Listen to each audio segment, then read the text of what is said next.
En visite dans le Nord Finistère ce mercredi, Emmanuel Macron a confirmé l'intérêt de l'État pour une relance de la production de masques à Plaintel dans les Côtes-d'Armor.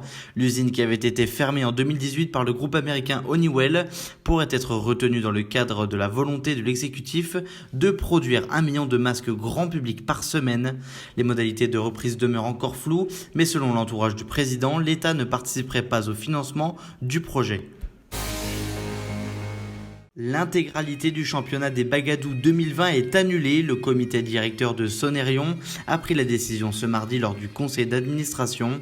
Alors que le festival interceltique de Lorient laisse encore planer le doute sur la tenue de son édition 2020, Sonerion se dit prêt à y participer si les conditions sanitaires le permettent. Le phoque du Groenland hébergé à Océanopolis à Brest est décédé cette semaine. Pierrot était âgé de 21 ans et avait rejoint le centre océanographique en 1999.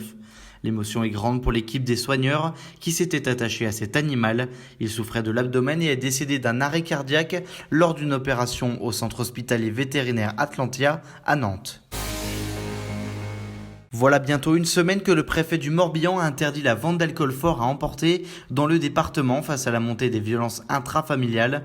Une décision qui fait parler. Ce mercredi, une addictologue du centre hospitalier de Morlaix estime que cette mesure est inefficace.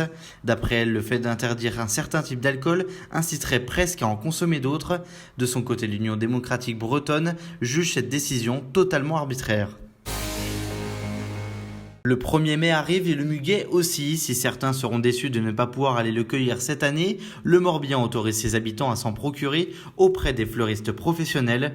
Les clients pourront se faire livrer ou retirer leur commande au seuil du commerce.